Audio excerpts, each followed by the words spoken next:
Following the Pope is not only wrong, but it also says an awful lot about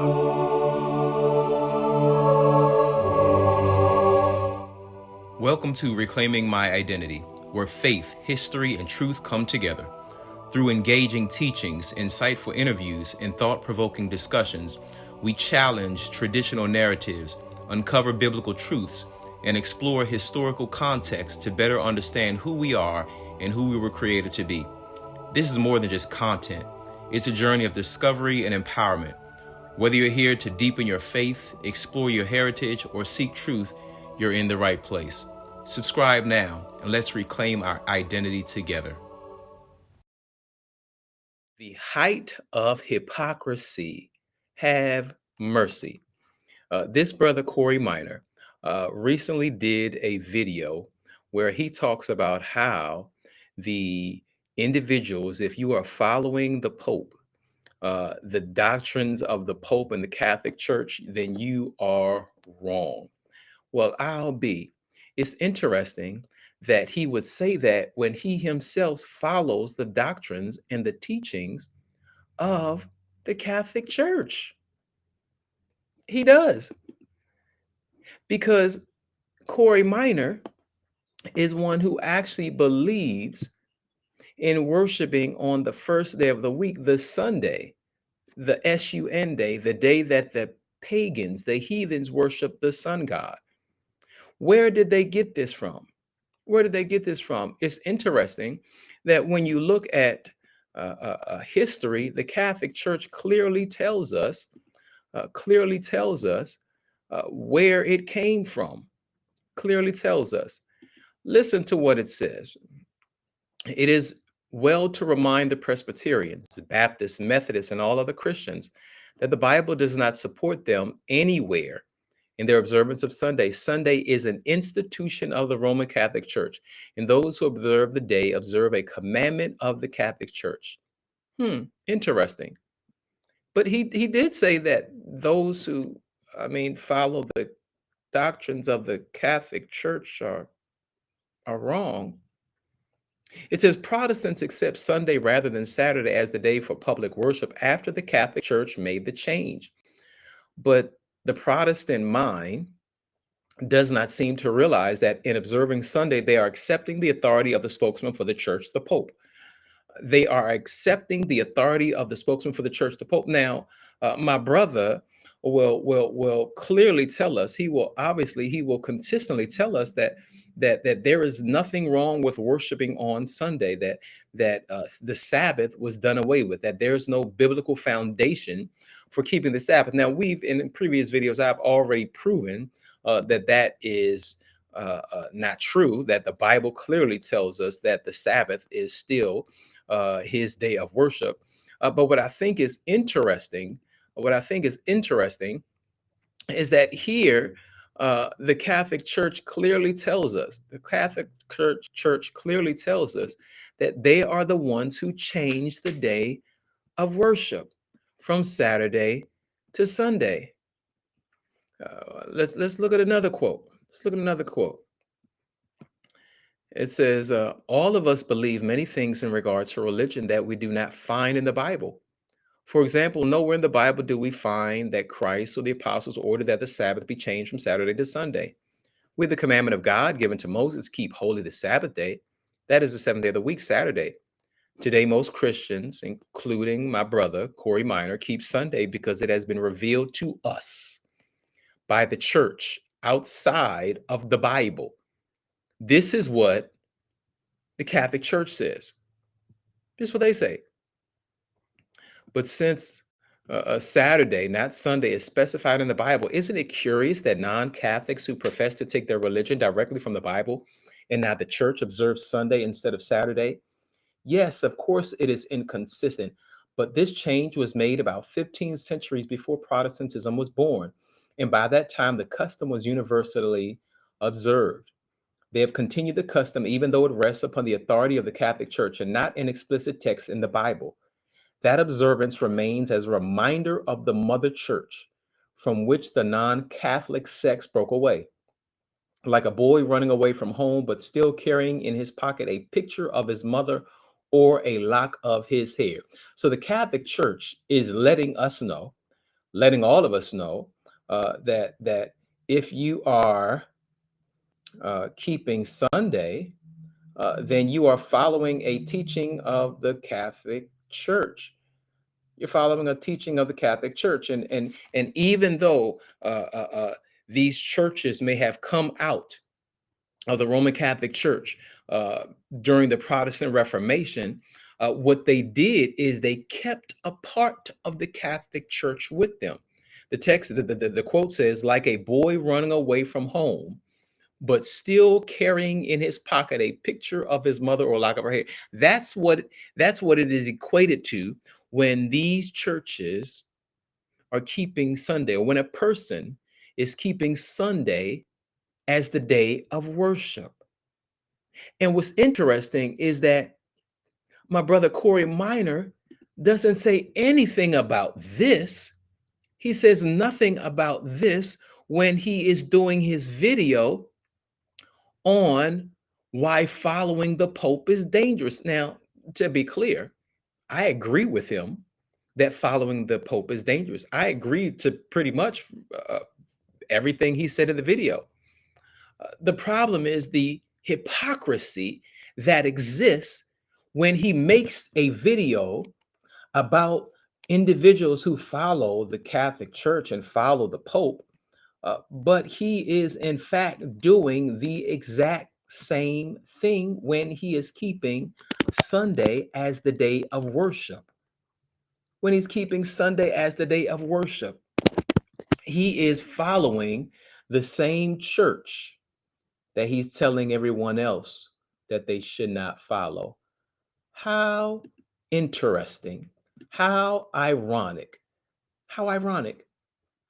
How ironic. You see, what Corey Minor doesn't know is that, you see, when you look at the Bible, uh, in Revelation chapter 17 and verse 5, the Bible says, mystery, it says, and on her forehead a name was written, Mystery Babylon the Great, the mother of harlots and of the abominations of the earth. Now, see, this is the thing. Now, when you begin in Revelation chapter 17, when you begin in verse 1, uh, it starts talking about this woman. It says, then one of the seven angels who had the seven bowls came and talked with me, saying to me, come, I will show you the judgment of the great harlot who sits on many waters. The harlot is a woman, a prostitute woman. All right. In the Bible, it's is in prophecy, a harlot is of course, it's a woman, but it's a church. All right. It's the prostitute church who sits on many waters. In Revelation chapter 17 and verse 15, it tells us that the waters represents a multitude of people. So this church sits among a multitude of people. It says, with whom the kings of the earth committed fornication, and the inhabitants of the earth were made drunk with the wine of her fornication. Wine represents false doctrine or false teachings. It says, so John says, so he carried me away in the wilderness, in the spirit, into the wilderness, and I saw a woman, I saw a church sitting on a scarlet beast. All right, scarlet represents the colors that the I think it's the cardinals wear in the Roman Catholic Church. And so it says, I saw a woman sitting on a scarlet beach, which was full of names of blasphemy, having seven heads. We talked in a previous video about the seven heads, according to Revelation 17, verse 9, are the seven hills or the seven mountains in which the whore or the harlot sits, meaning the church sits. And we talked about how if you Google city of seven hills, it's talking about Rome. And so this here is talking about Rome. And we know it's Rome because as we talked about in a previous video, also in the mark of the beast, how Rome, the Romans, when John, the Revelator, when he was on the island of Patmos, he was put there by the Romans, and he's writing this letter. It has to get off of the island, and for it to get off the island, he had to write in code, and so he's writing about the people that put him there, and so he had to write in code. And so the text says, the woman was arrayed in purple and scarlet. The woman was arrayed in purple and scarlet. So purple and scarlet, are those the colors of the Roman Catholic Church? Let's see. Well, uh, let's see. In ancient Rome, the colors purple and scarlet held significant meanings, particularly related to power, status, and royalty. And so, purple and scarlet. And so, as you can see here, the in the Catholic Church, they wear, I think it's the cardinals wear scarlet, and the bishops wear purple. It's one of the two. I can't remember. What's up, family? Thank you for watching. If you made it this far, that tells me you're serious about truth, growth, and getting deeper into the Word. So do me a favor. Go ahead and hit that like button and subscribe so you don't miss any of this content. And if you're ready to go even deeper, in the description below, you'll find a link to my online store where you can grab digital books, devotionals, and even some faith-filled apparel. These books dive into biblical Black history, authentic worship, the book of Revelation, and so much more. And you're going to get the same scholarship and the same study that you find in these videos. So click that link, support the mission, get your hands on resources that'll grow your faith, fuel the movement. Let's keep learning, keep growing, and keep lifting up truth together. But it's interesting. And so let's go back to the text. It says the woman was arrayed, or the church was arrayed in purple and scarlet and adorned with gold and precious stones and pearls, meaning it was rich, having in her hand a golden cup full of abominations and the filthiness of her fornication. It was rich. Did you know that the Catholic Church is the richest entity on the planet? The richest entity on the planet. Just look it up. Okay. And it says, having in her hand a golden cup full of abominations and the filthiness of her fornication, meaning all of the abominations that exist today that are in the church came from the Roman Catholic Church. And the text says in verse 5, and on her forehead a name was written, Mystery, Babylon the Great, the mother of harlots. Now we talked about before about how Babylon represents Rome. Rome represents Babylon. Now it's not talking about the ancient Babylon, because remember Babylon at this time when it was written, Babylon, the ancient Babylon, had always been destroyed. And so this is not talking about that Babylon. It's talking about another Babylon, a modern day Babylon. Well, how do we know that? Well, let's go to 2 Peter chapter 5. Let's go to 2 Peter chapter 5 and verse 13. I think that's one. 2 Peter, I put chapter 3. All right, 2 Peter chapter 5 and verse 13. I'm sorry, I want 1 Peter chapter 5 and verse 13. All right, 1 Peter chapter 5 and verse 13. What does the text say? She who is in Babylon, elect together with you, greets you, and so does Mark, my son. So where is this being written? It's being written from Rome. And so Paul is saying that basically, that they, even during that time, Rome was referred to as Babylon. Rome was referred to as Babylon. And so when we go back to Revelation chapter 17 and verse 5, it says, Mystery, Babylon the Great. Babylon the Great. All right. The mother of harlots, or the churches. All right. Now, how do we say the mother of churches? Now, this is the thing. So remember, you had the Catholic Church, the Roman Catholic Church. And then in 1519, you had the beginning of the Protestant Reformation. You had individuals like Martin Luther, who was studying the Bible, and he found 95 teachings that the Catholic Church believed that were not according to the Bible.